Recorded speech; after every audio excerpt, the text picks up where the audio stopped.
Good evening, everybody, and welcome to the Spencer Lodge podcast in partnership with our awesome sponsors, Najahi Events. Go check the Najahi tribe out and learn lots of new stuff there. Okay, so today's episode, look, there's a guy out there that thinks he's a better salesman than me, so we're going to test that out this afternoon. Okay, I've got an awesome guy on the show, Brad Lea, founder and chairman of LightSpeed VT, an interactive, experience-based training and communications platform that helps people achieve success. With over 25 years in sales and marketing experience, Brad is committed to advancing companies and helping them scale and succeed. He's based in Las Vegas. Okay, the company boasts a bevy of A-list clients like Tony Robbins, our man Grant Cardone, Damon John, and there's many more out there. Brad is also the author of the Real Deal License training program, host of the Bottom Line and Dropping Bombs podcast, aimed to educate and solve everyday problems for entrepreneurs. His passion on helping companies and improving existing systems and processes has revolutionized the online training world. I'm going to be experienced in this myself, and I'll talk to you about that in a while. Okay, so quite simply, this is what I've heard, okay? He predicts he'll be a billionaire by the time he's 55. Now, when you see him, you're going to see that he looks really young, but I heard the other day that one of his kids is 32, and if that's the case, he's either got a really good doctor or he's got good genes. Founded LightSpeed over 20 years ago. He's created the Logic selling system, leverage, obvious gain, intelligence, and common sense. Recorded 265 podcasts for his Dropping Bombs podcast. And he's got 4 daughters. I've only got 2.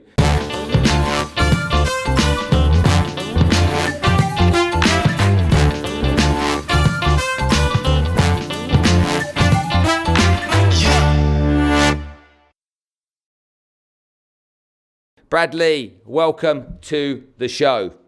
Man, thank you for having me. It's so good to get a chance to spend some time with you. I've watched you, and I mentioned to my audience the other day, I've got Brad Lea coming on the podcast. Who knows him? And there's people that either really know you, that kind of like follow you all the time, or people that don't know you. I've done a bit of an intro, but just tell me a bit. I mean, you were a car salesman once, right? Yes, I was. I've pretty much sold everything in my lifetime, but mainly, I cut my teeth in the car business. How did you get into it? You know, I had this job with manual labor, which was very, very quick and easy to decide I did not like manual labor. So I opened up a newspaper and saw an advertisement for selling cars. I went in there and they gave me a free car to drive, got to wear a suit, and man, I was sold. So I started, instantly. And, off and on for the next 20 years, stayed in the business. That's interesting. My first job, I only did it for a month though, was a car dealership, a BMW car dealership in the UK. But I got fired after a month for having a bad attitude. And I went on then to sell office equipment, photocopiers and stuff like that. And so, I learned how to sell, knocking on doors, 100 cold calls a day, 99 door knocks a day, all that kind of stuff in the late 80s.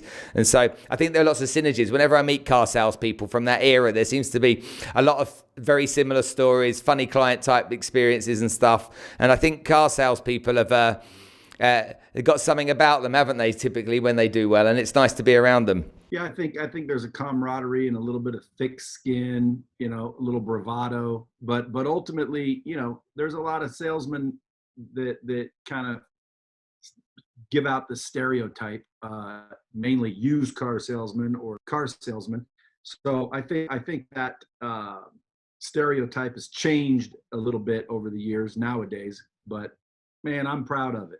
I'm really passionate about sales, and in not so much in the US. Well, I can't say that. I've never lived there, but in the UK, salespeople are hated. They always have been ever since I've been in sales. They've been looked down upon. They've been, disrespected and seen as, as the kind of the dirtbags of any industry. But I remember I met a girl once in a bar when I was 19 years old. She was the most beautiful woman I'd ever seen in my life, and I didn't have the courage to go and speak to her for a couple of hours. Eventually I did. She told me she was a secretary in some architectural firm. And when I told her I was a sales guy, she was really disappointed. She was hoping to have met an investment banker or a lawyer or, someone that was, more worthy kind of thing. And I said to her, just imagine if there were no salespeople, where would the revenue come from and how would these businesses get on? You look at business nowadays, if there's no people bringing money in the front door, then there's no business. So all of these accountants, lawyers, barristers, architects, supply chain managers, office managers, operations managers, you name it, they've only got a job because someone is bringing revenue through the door. So why can't we just respect salespeople a bit more than we do? Well, first of all, I do, and I hear what you're saying, but let me tell you something. everyone's a salesperson. Everybody you just named is a salesperson. They may not realize it, which is why they suck at it, or they don't want to admit it. But the fact is, a dentist is a salesperson. A doctor is a salesperson. LeBron James, people think they pay him to play basketball. Dude, they pay him to sell tickets. They pay him to sell jerseys. Okay, he's a salesperson. Everyone's a salesperson. From the day you're born to the day you die. The difference between good salespeople and bad ones are the good ones realize they're actually doing it, and they've practiced and improved their skills. And the bad ones, they don't realize they're doing it. And the really bad ones are the ones that hate other salespeople.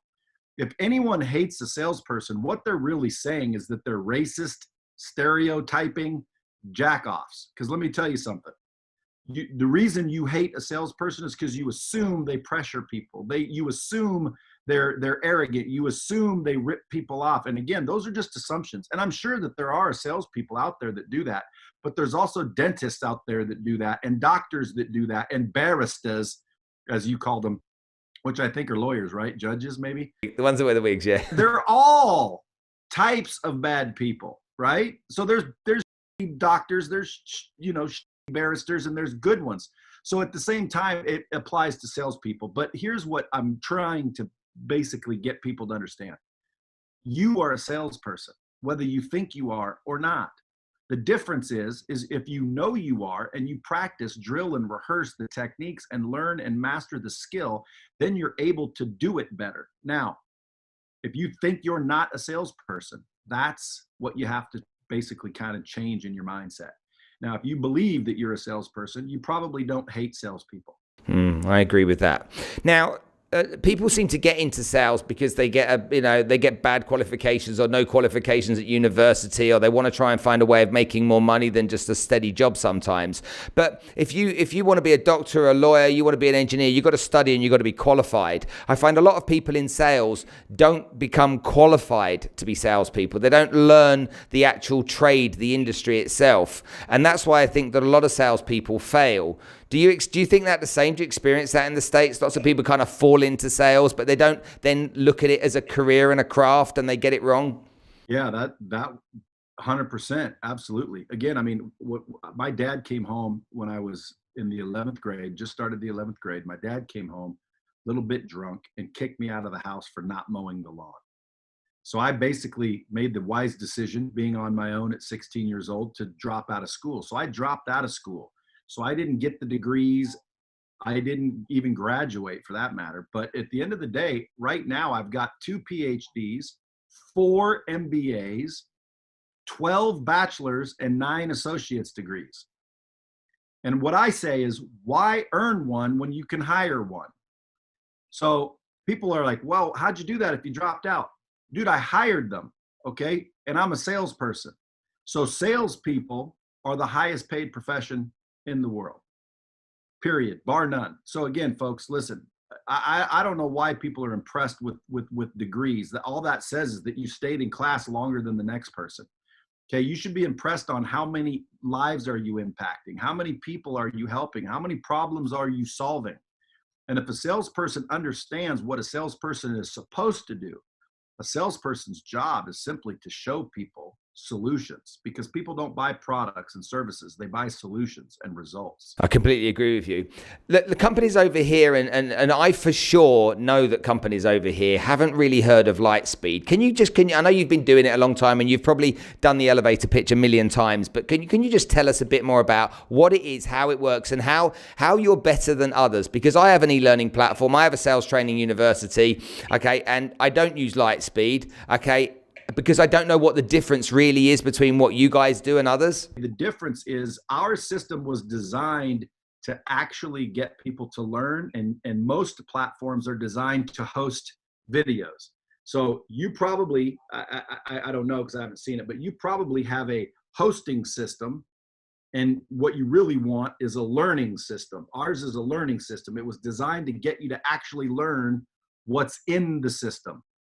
Most of them are designed to host videos and let people access them. The way you actually learn, believe it or not, is 4 different ways, Spencer. And if you don't include these in your training, well, then it's not really training. It's just exposing.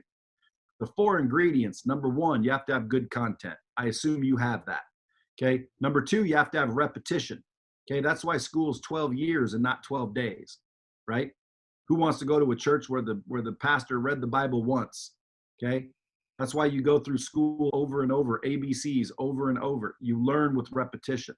So you have to deliver repetition. You have to have practice and role play, and you have to have accountability. Most systems out there, they're not tracking how many times people went through the material. They're not even testing them in a variety of ways to make sure that they're actually understanding the material. They're not practicing and role playing with the material. So there's no way to simulate exercises to make sure that people actually grasp the information and then start to get comfortable doing it. Because again, I watch mixed martial arts, doesn't make me a black belt. Yeah. Okay. I watch golf all the time. Doesn't help my golf game. So guess what? You can sell someone a video, which is what most people do. They say they have universities online. All they mean is they got their videos online. So you can log in and watch videos. Our system allows you to interactively adapt the content to the individual through interactive choices, options, and assessments. And then ours also, and by the way, that allows you to create interactive training. It has an interactive training or an interactive video composer within the system. So you can make more engaging content, you can collect data, but more importantly, you can adapt the information based on the individual. Everybody doesn't learn the same. Everybody isn't the same. So if you have one size fits all video, you're basically saying this video has the information. We don't care who you are. Well, that's the problem with the education system, quite frankly. The education system is delivering antiquated content to individuals in mass. They don't care what the kid's interested in, what he's talented in. They don't care where they're from, where their background is. All they care about is, hey, you got to learn that George Washington had wooden teeth. Well, number 1, I don't care that George Washington had wooden teeth, nor have I ever used that in my life, nor have I ever used a protractor. Okay. But guess what? It's one size fits all. And that's the problem. And that's where our system differentiates. Our system allows you to adapt to the individual and deliver the content as many times as necessary to get that individual to learn. Did you then consume other types of learning content yourself when you were a sales guy for you to then come up with this kind of idea? What is it that triggered this for you and for you to go into creating this type of platform? Where did you feel it yourself? Well, I was running a car dealership, and I was ultimately responsible for hiring and training and developing the personnel. So I became really good at developing sales managers and salespeople. And, I could take someone off the street, Burger King, introvert, extrovert, male, female, didn't matter. I could take them and boom, turn them into a pretty damn good salesperson, closer, sales manager.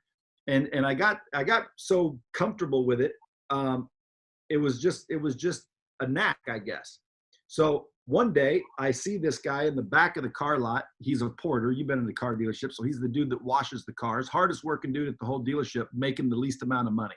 That's why you always hear hard work is the key. Dude, listen, if you think about it, Spencer, the hardest working people are the ones making the least 9 times out of 10. Am I lying? No. Okay. So why are they trying to feed us that bullshit that hard work is the answer? Okay. My dad was a hard worker. He died broke. Okay. This lot porter was working harder than anyone at the dealership, broke. So I befriended him. We started shooting the breeze. And I said, listen, let me bring you up here. And he said, oh, I can't. I'm not, I'm an introvert. I don't like salespeople. I don't like sales. I can't do it. I said, give me a week or two. I give him 3 months after I started training him, he was doing 10, 15 grand a month. His whole life changed. And I thought, wow, this is cool, man. I've got the ability to change people's lives. I didn't really think about it before, but when I saw this guy transform and I saw his whole family transform and his children come in happier and his wife come in more proudly and it was just amazing. So I said, I'm going to quit my job and start a training company. So basically I quit my job. I was doing maybe $400,000 to $500,000 a year. So I just quit my job. And I started a training company and I started to tell people, hey, you want to train your sales team? Hire me for $10,000. I'll show up for a day and I'll freaking make them awesome. Well, I started doing that and I started getting hired. But the problem was it wasn't working. I was going in and I was saying the same thing, but it just wasn't making the same impact. And I couldn't figure out why, because I was doing the same thing, or at least I thought. So I decided, man, I got to figure this out, because I don't feel right charging someone $10,000 to train their team, knowing full well their team is not getting trained. How did I know? Because the results weren't there. It just wasn't working like it used to. And I couldn't figure out why it wasn't working. So I basically went back and I just started to do a little comparison. What did I do before and what am I doing now? And that's where I came up with the 4 key ingredients of effective training. And most businesses and business professionals and subject matter experts like yourself and Tony Robbins and these people, they didn't really get it either, because training is not once and done. Okay. You don't say something and then check a box and say somebody's trained. So I was out there saying it and then leaving. There was no repetition, there was no practice, and there was no accountability.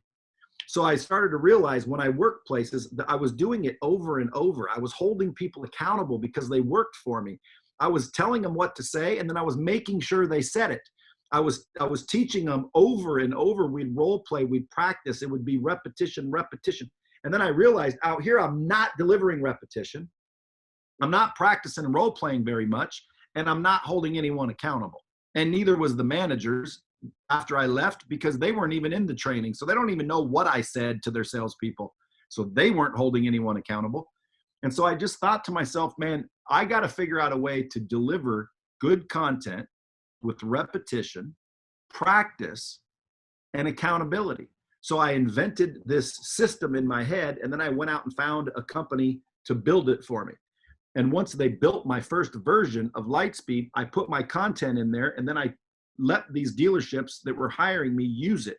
So not only did I show up live and do the live event, well, afterwards, the passwords that I gave them allowed them to go through the information with repetition, practice and role play with the simulations and the exercises that are in there. And then it tracked and measured everybody. So it told managers and me who was doing it, who wasn't doing it, who learned, who didn't learn. All of the information was giving to us in real time, which allowed us to obviously get involved, particular based on who was taking it. So it worked so well for me, the dealership started buying it left and right. Then I started running into competition. People would say, oh, we use this guy named Joe Verdi, he's the best. Oh, we use Grant Cardone, he's the best, which they weren't the best. I was the best. However, guess what? I'm not going to argue. If you think Grant Cardone or Joe Verdi's better, why don't you have those guys on LightSpeed? Ultimately, I decided to collaborate instead of compete. So then I went to those guys in that business and I closed them on using LightSpeed because they were having the same challenges I was. And so they decided to use LightSpeed. I took my name off and my training out and put their name on and their training in. And then I went to Zig Ziglar and Tom Hopkins and John Maxwell and Brian Tracy and everybody else that had a big name, and I closed them. So some people basically say, I'm the guy that closes the guy that teaches you to close. But anyway, I closed all the big names, and then I decided, look, I'm going to focus on the platform and the technology so everybody in the world can get whatever expert they want. And then I grew it into an 8-figure, almost 9-figure business, and here we are today. Wow. So essentially, you run a tech business now, really, don't you? I am a CEO of a tech company, 100%. And where you are right now with that business, clearly you're very proud of what you've done. That what you've developed, are you constantly fine-tuning it and trying to make it better and better and better all the time? Or is there always limitations with how people will, at the end of the day, engage with e-learning and online training strategies? Well, the question you just asked, the answer is both. I mean, there are limitations when it comes to people's willingness to do things, but I don't look at the limitations. I kind of try to focus on the abundance of it all, but we are constantly updating the system. The system today doesn't look like it did a year ago. We're adding leaderboards and gamification and badges and communication tools and triggers and exercises and simulation and, AI type things. Eventually it'll be fully voice recognition. So we're constantly staying at the cutting edge of it. Like if I showed you LightSpeed versus your system, you would say, oh, I just have a website with some videos on it. Because again, most of those universities and learning systems, there's a number of them. They're okay for what they're for. And what they're for is, hey, you want a place to host your videos and charge people to get access? Okay, that's a hosting solution with a paywall. That system is not designed to get you to learn what's in it. Our system does those things, but it also, and by the way, most of those systems, they don't even host your videos. They allow you to put a link in. You got to go get a Vimeo account or host them somewhere else. Our system, you actually upload and host all of your content, but our system allows you to create interactive content, and then it's designed to get people to actually learn what's in it through repetition, practice, and accountability. So there's a big difference between the two. It's like saying a Rolls Royce is like a Camry. I mean, a Camry is a nice car, bro, but it takes 13 months to build a Rolls Royce. Takes 13 weeks to build a Camry. Okay, I get it. I agree. Okay. I'm going to get one of your guys to call me because you're on my podcast and my audience and all of the people that use my software, my learning system, and now going to be going, what have you sold us, Spence? What have you got? Why haven't you got what Brad's got? Well, listen, I got to tell you this. A lot of times I always tell people it's because they don't know or they don't care. Now that you know, it's clear that you care because now you want to talk. But at the end of the day, most people don't know the difference. And that's my fault. That's not your fault. Yeah, that's a fair thing. Now, a couple of other things. Okay, I saw you being interviewed the other day on a podcast. It only came out recently, but I could see it was done before the COVID crisis. You've been interviewed by Jordan Belfort on his podcast. We all love the movie, don't get me wrong. It was a great movie to watch, and lots of us can, take things out of it that we're either shocked by or we wish we were part of and all that kind of stuff as young people. But I don't... Jordan Belfort regards himself as a great salesperson, but I don't regard someone who's essentially a criminal who went to jail for crimes and never repaid the money that he stole. I don't typically regard them as people that can stand in the same line as people that are great salespeople. Do you have any feelings towards that? Well, I understand where you're coming from. I mean, I wouldn't say you can't be a good salesman and go to jail because you can be a good salesman and do the wrong thing and make wrong choices. I think Jordan, definitely made the wrong choice and he paid for it. But I also think, because I've heard of a little bit of his content, I think he's got some decent sales training. I would say that, listen, like, for example, I've never seen your sales training, but if someone came to me and said, should I listen to him? I would say yes. And here's why. Everybody kind of will resonate with someone different. So in other words, if I took your content, went on stage and taught it, and you took my content and went on stage and taught it, and then we surveyed everybody, there would be people that said, I suck, and people say, you suck. Yeah. And then if we went exactly with the same people and changed positions, the same people would change their minds. In other words, that was a confusing way to say, look, me and you could say the exact same thing, and people will say, I'm better or you're better. Why? Because of how you say it, your demeanor, their internal feelings. Sometimes I walk out on stage and people think, oh, he thinks he's slick. Well, number one, I do, but that's beside the point. The funny thing is you can't please everybody. Yeah. Like, for example, Grant Cardone. Dude, there's a lot of people that love Grant Cardone, a lot of people that can't stand Grant Cardone. What's the difference? Hey, I think that out of any group of 100 people, there's 30 people that love you, 30 people that hate you, and 40 people that don't care. And the 40 people that don't care, you're never going to get anywhere with them. The 30 that love you, you're not selling to them because they're already buying. The ones that you've got to work hard to sell to are the ones that are telling you they hate you, because you probably can sell to them if you tried. But yeah, I agree with that kind of sentimentality. All right, good. I think the most important thing is how do you resonate with people? In other words, I have a way of simplifying things that are harder to understand. And a lot of people like that. A lot of people equate that to being real. When in reality, you and I'll bet you if we laid our sales training out, there's a lot of similarities, because sales is sales. Some people Some people will call it an introduction. Some people will call it a meet and greet. Some people say there's 6 steps. Some people say there's 7 or 14. But when you break it down and look at it, it's all very similar. The only real differentiator I've seen out there is usually the first step in the sales process. I'm curious, Spencer, what is your first step in the sales process? If it's face-to-face selling? Sure. My first step, so I come from a financial services background. So I think when I got into sales and really learned about sales, I became very passionate and started to see that there were a lot of people out there that were messing up their futures. So I was meeting a lot of people 65-year-old people that were going into retirement and broke, and it really kind of bothered me. And so once I learned about financial services, I got very angry in the beginning. I'm like, why would somebody be such an idiot? And then when they're 65, have 30 years of being broke after working all their life. I couldn't process that. And so being a financial advisor, as I was for many, many years, everything to me was about some simple processes. Number one, okay, build rapport with people when you meet them for the first time. Okay, pay attention, listen to what they're saying, ask them in 3 distinct areas: work, social, and family. Get to know them a bit first. Once you've allowed them to speak for a while, then you're given the chance to speak yourself, and you can explain what you do and how you bring some value to people. And then, okay, ask people permission for 2 things. Number one, I say to people, I'm known to be a bit of a straight talker. I say it like it is. Would you like me to level with you today, or shall I fluff it up around the edges? And everyone says, level with me. But that gives me then the freedom to say whatever I want to say.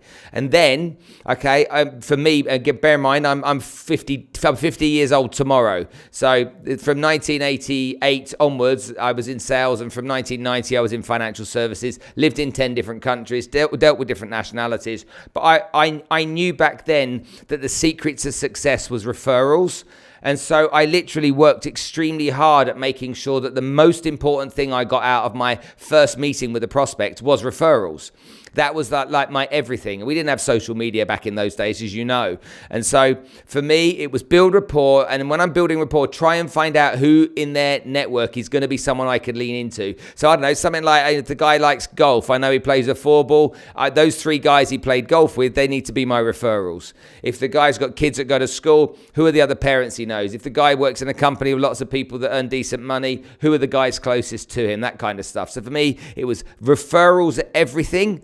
Own it, okay, and make sure no matter what happens, even if you don't get a sale, because you won't always get a sale, always get referrals.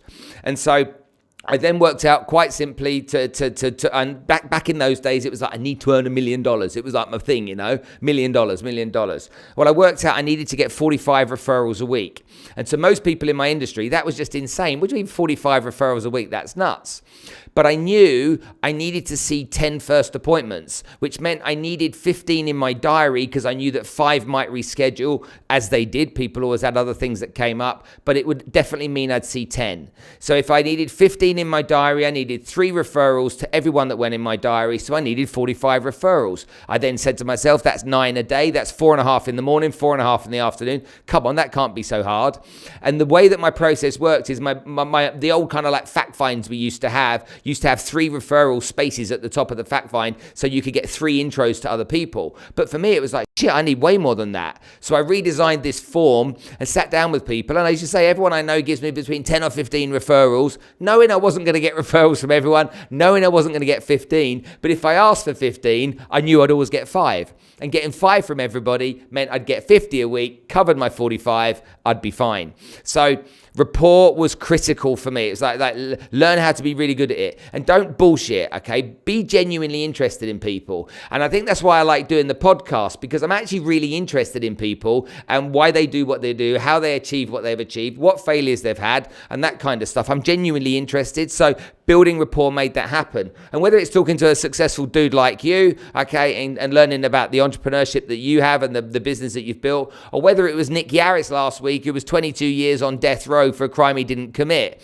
I'm just fascinated to learn about people's stories. So, and by the way, I would agree with everything you said.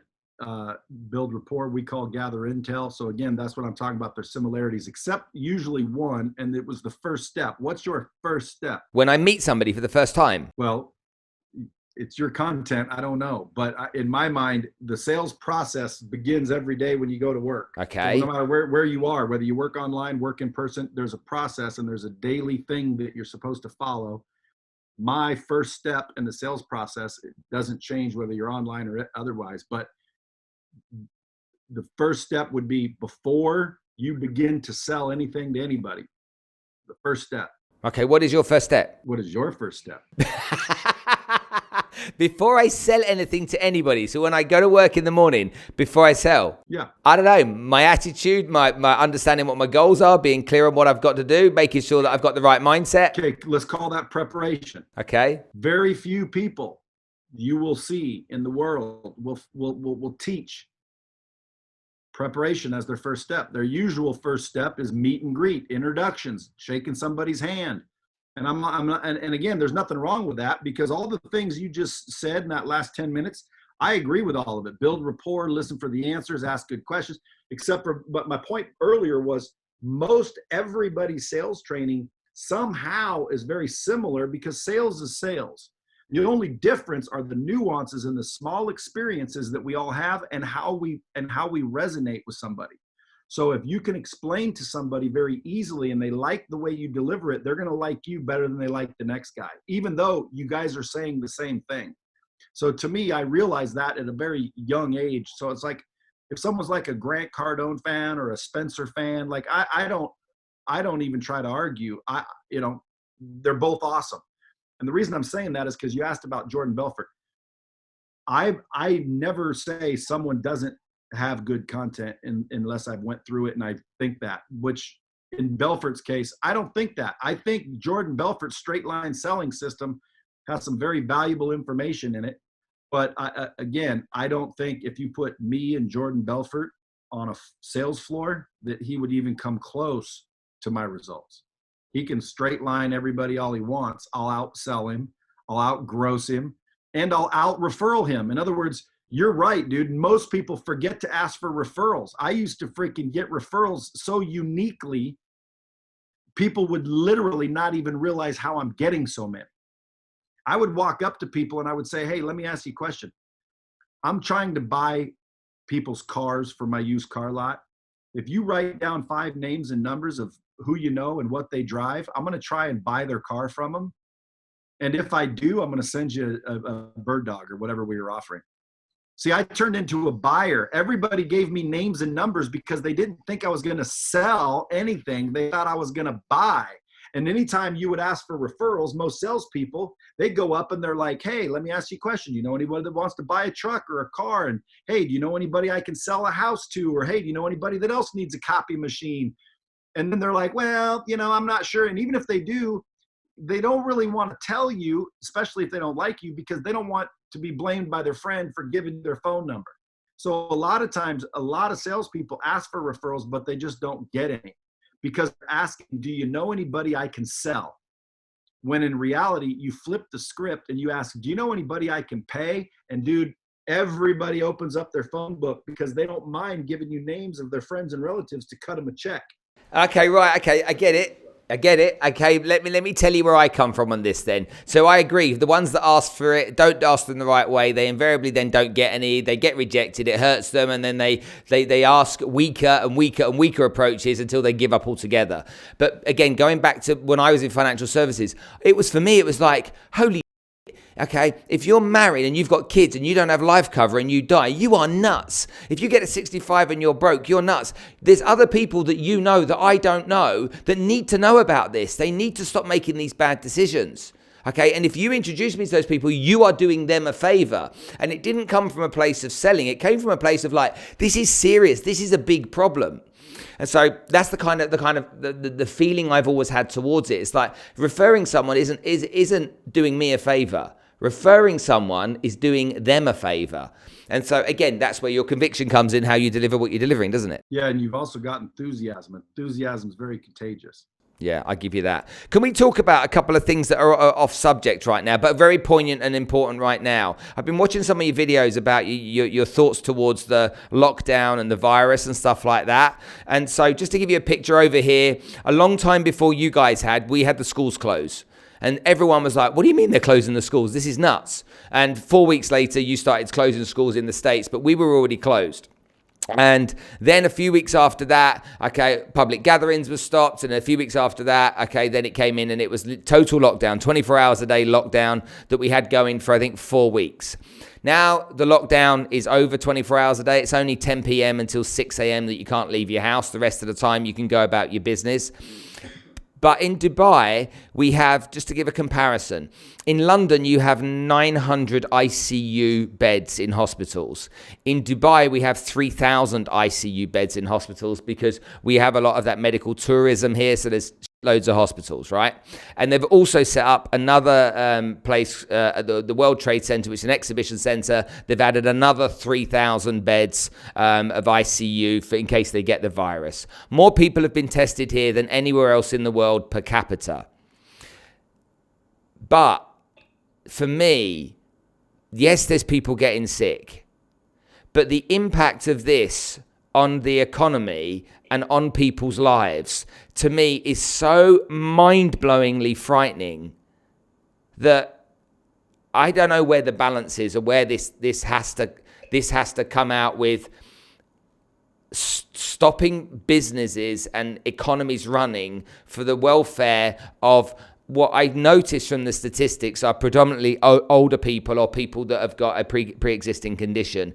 You seem to feel pretty similar about this, and we need to kind of like get back to work. Is that right? Yeah, well, in my opinion, if there was a serious threat, obviously staying at home and quarantining is a good idea. The problem is it's not a serious threat. Give me some idea about what you mean by that. You say it's not a serious threat. It's not a serious threat for most of the population. At the end of the day, COVID-19 is not as deadly as they want us to believe it is. This is just my opinion, obviously. It's not as deadly as people believe it is. I think people are doing a cash grab. This is the biggest bank robbery in the history of the world. And people say, well, this one's more contagious. Well, again, I know a lot of people, dude. I know a lot of people. I don't know anyone that's had COVID. Nobody. They said the hospitals are going to be overwhelmed. I drove to all the hospitals in Las Vegas just to check them out. They were all empty. I know doctors that work here. They're basically getting laid off. Nurses are getting furloughed. Why? Nobody's coming to the hospitals. Why? Well, number one, they don't have COVID. Number two, they're not even going in there in fear of getting COVID. Like they might have a surgery that they need, or they might want to go check their prostate, but they're not doing it because they're afraid they might get COVID. Right? And then you see these stories where it's like, everybody's lining up for COVID testing. Dude, I drove around all the free COVID testing places. Nobody was in line. Those weren't crowded. They're lying to us. Now, the question is, why? Why are they blowing it out of proportion? That's what I don't know. Do I believe all the conspiracy like 5G, all this crazy stuff? Possibly. Again, I don't know, but I can promise you this. They're lying. The mainstream media, they're responsible for this hyped up nonsense. That Ferguson guy that did the projections when all this started, they did some calculations, and basically the calculations from a very reputable person said, if we don't do something, this is going to cause massive death. Okay, so we shut down. Makes perfect sense to me. We shut down. That's what I would do too. But then when the data started coming in, it didn't calculate, which means the projections were wrong. So again, I think they feel stupid now, and I think it's easier to slowly go back. They don't look as stupid, because how dumb would they feel if they said, okay, sorry guys, go back to work. No, there's no threat. Do you think Donald Trump and Boris Johnson know what's going on? Yeah, I believe a lot of people know what's going on, but very few. In other words, there's probably 100 people in the world that actually know what's going on. There's just so many people. If you ask me, it's political, okay, and it's a little bit, world control. In other words, like, for example, why are people listening to Bill Gates? Yeah, I completely agree. Bill Gates wanted everyone to use his operating system, and he was able to successfully get most of the world to use his MS-DOS operating system all those decades ago. Maybe he wants the rest of the world to use his vaccine. Maybe. Then I see Melinda Gates. I see his wife on the news being interviewed. Well, what do you think about this? Well, what do you think about that? Who gives what she thinks. Like, why are you asking her? Why don't you ask Spencer? Why don't you ask somebody else? Why are you asking Melinda Gates? She's the wife of a rich guy. What makes her an expert? Okay? And for that matter, what makes Bill Gates an expert? He's rich. That doesn't make him an expert. Okay? It's stupid. Talking to you in Dubai, I don't know. Like over there, I'd be more scared. If the sheikh says that you're going to prison for 10, 20 years, that's what happens. Yes or no? Well, there is, it's not a democratic society. They have essentially a leadership here, and the benefit is that they can make decisions quickly and they don't have to worry about all the bureaucracy we do in the UK and the US. There's no fighting between the Democrats and the Republicans over here. The rulers of the country decide on what we do, so they work like a small business. They can spin on a penny essentially. But if you break the rules in their country, then you face the consequences of breaking their rules. And But you come to this country knowing there are rules. You come and live here and you don't pay income tax and you have the benefit of living in this wonderful place, okay? But you know the rules to start with. And if you don't like the rules, don't come. See, I love that. You know why? Because if you don't like the rules, don't come. That makes perfect sense. But here's the difference. You know you have rulers, correct? They're rulers. They're royal families. They rule. It's their country. Okay, here we have representatives. And now you hear half the people calling them leaders. Like our leaders say, they're not our leaders, you idiot. They're representatives. They're supposed to be our mouthpiece. They're supposed to be who we elect to speak for us. They're not our rulers. They're not our leaders. They don't get to decide. They get to represent. They're representatives. Like that's the difference. Some of these governors of some of these states are acting like they're God. They're basically saying, we're not opening, and if you go to the beach, we'll arrest you. You'll arrest us for going to the beach by ourselves with nobody around. Yes, we will arrest you. And by the way, they're letting out criminals, sex offenders, serious crime, violent crime offenders. They're letting them out of jail because of COVID, but they're putting in a mom because her kid went next door to play with the neighbor. Yeah. So they're letting out real criminals to put in mothers who decide to open up their salon. Like, dude, come on. Something's wrong. And then all these people, we call them sheeple. Okay, all of these sheeple that are walking around acting as if this is all okay. Like at the end of the day, look, I understand if there's a serious threat, stay in your home, please. Notice I said please. You're allowed to go wherever you want, but trust me when I tell you, there is a dangerous virus out there and you could be dead very quickly. Please stay home. Please stay home. That's a representative. That is what we have here. It's like they should be suggesting we stay home. If some dumbass doesn't want to stay home, guess what? They're risking their own life. Well, no, they're risking others. Not if you're home. How the hell are you gonna get me sixpence or running around the town if I'm home doing what I'm told? Love it. Love it. And not only that, let me tell you something. You got UPS, Federal Express, Home Depot, Lowe's, grocery stores. You've got all, by the way, essential businesses. Okay. Somebody deemed the liquor store as an essential business. Now, let me ask you a question. How is my business not essential, but the liquor store is essential? I'll tell you why. Because whoever made the laws drinks. That's true. At the end of the day, I'm not a conspiracy theorist, but there's just common sense that can be applied here, right? Listen, fitness facilities, no, they're not essential. Shut them down. But listen, take them outside. Separate, like do group exercise outside. Okay? Listen, we don't want people inside touching the equipment. Why? Well, because there's a dangerous virus. Okay, good. It's been long enough. Yeah, I agree with you. Brian Rose has a podcast called London Real in the UK, and he had a guy called David Icke, a conspiracy theorist, on. They did 3 episodes. He was cancelled out of LinkedIn, cancelled out of Facebook, cancelled out of YouTube, you name it. They were like, we don't agree with this. And it was just some 60-year-old guy's opinion, really, on what he thought was going on with, you know, the 5G issues relating to the virus, etc. So I completely agree with you. You're the host of Dropping Bombs, okay? For the audience that are listening right now, what episode should they go listen to right now? What's the best episode you got that they should listen to? I don't know. I don't listen to them after I do them because I was there. There's some. If you're interested in You're so sarcastic, it's untrue. You're so funny. It's like I'm talking to an American version of me. Well, I don't listen to them because I was there, and that's the truth. I don't go back and listen to them. However, I think they're all good in a way. Some of them are a little more sophomoric than others. I think they're all real, and it's like an open conversation. I think if you went to number one, you'd get hooked and listen to them all. But I think depending on your interest, there's one that I just did with Dr. Buttar. It's on YouTube also, 264. We've kept it very intelligently not saying certain words so they didn't get flagged. It's still up right now. It's almost got 500,000 views in a couple of days. It's so people are liking it. But I would go look at that one, and then I'd just randomly close your eyes and pick, but I'd say give it 3. If you don't like it after 3, you're probably not going to like it at all. Who was your favorite guest? Who did you enjoy interviewing the most? Man, I've had a lot of top people in here.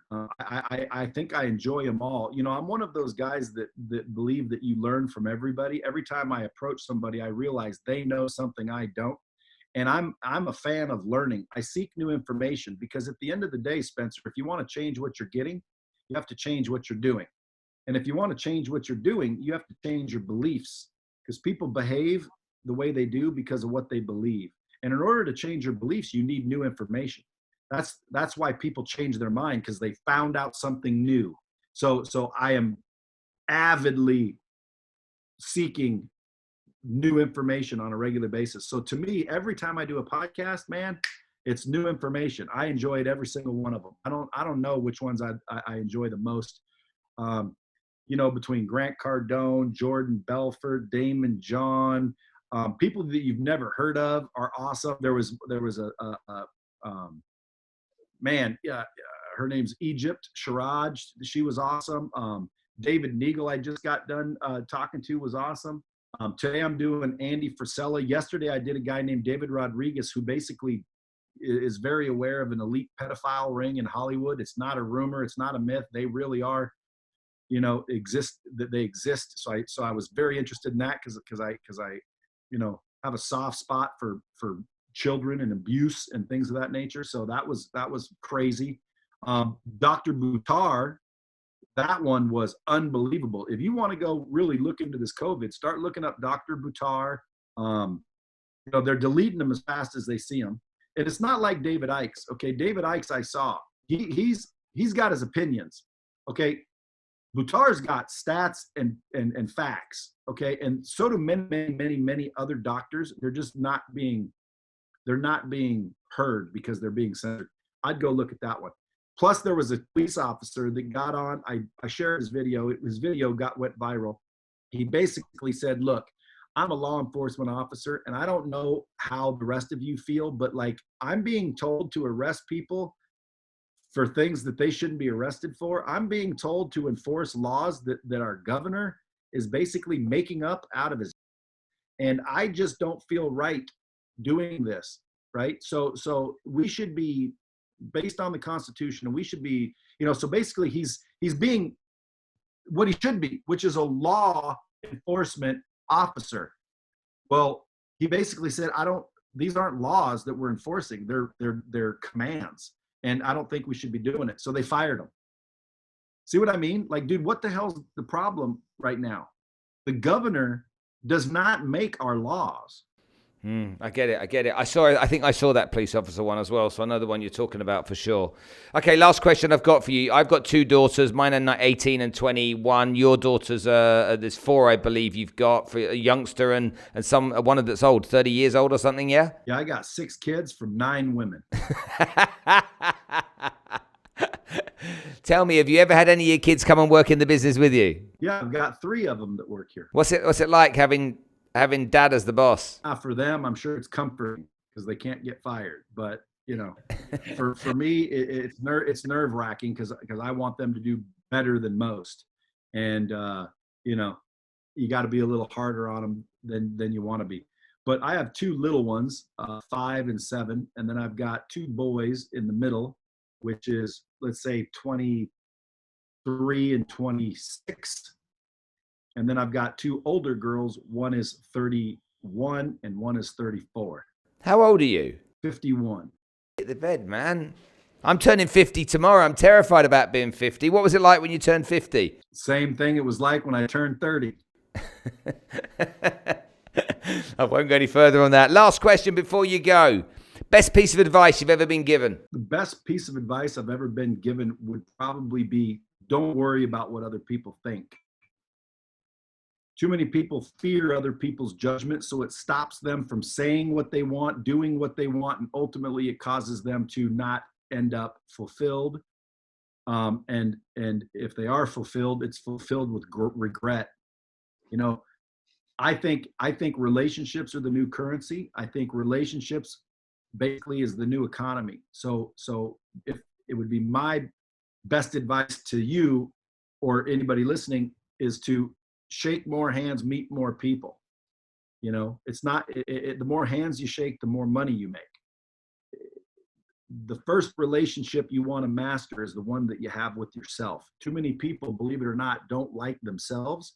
That's why they're introverts. That's why they don't feel comfortable at parties. That's why they don't feel comfortable introducing themselves, because they don't value themselves. They question their own value. So I would say start out building the relationship you have with yourself so you value yourself, and then go out and meet as many people as you can and try to help as many people as you can. And I'll bet you anything, by the time you get to the pearly gates, if that's where you're going, man, you're going to freaking be one happy camper. Awesome. Brad Lea, thank you so much for being on the show. I'm really, really grateful that you took the time to talk to me. Please get one of your sales guys to give me a call or send me an email or something, and maybe we'll hook up getting a demo done and seeing what we can do and working together. Fair enough. Now, listen, if I do that, make sure that no matter what your answer is after that, you call me back so you and I can talk. Sure, for sure. Because if you don't do it with them, number one, I'd like to hear your feedback of their presentation. And then number two, then I'll close you for them. The easiest man to sell to is a salesman. There you go. Ladies and gentlemen. I just know that if you see what you're supposed to see, there's no other choice. Like there's no other choice. There's no reason in the world you wouldn't have it. The only reason people don't get it is they don't know about it or they don't understand it. And I'll make sure you understand everything by the time we finish our conversation. Beautiful. Ladies and gentlemen, Brad Lea, what a star. Thank you so much for your time, mate. I genuinely appreciate it. Have yourself a successful day. Well, Spencer, if and when you ever want to get on Dropping Bombs, let me know. I'd love to have you. I'd love to come on, mate. Yeah, I'd absolutely love to come on. Yeah, I'll hold you to that for sure. Fair enough. Nice talking with you. See you soon. Bye now.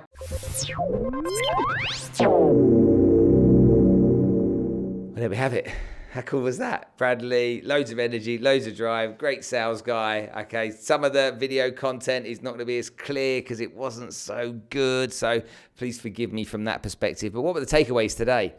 God, so many. Now, dropping a few F-bombs, I think, in there as well, if I'm honest with you. But you can see the guy, he's gone out there, he's worked out the solution to training, he's built an interactive system, he's got himself together with something that he feels can really make a difference. And when people are passionate about that kind of stuff, you can see it just oozes out of them.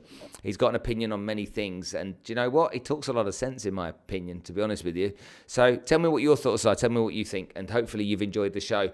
If you would like to see more of the content that I produce, then you can click over there somewhere. Okay, you'll be able to find some of the other episodes. If you click over here somewhere, even better, guess what?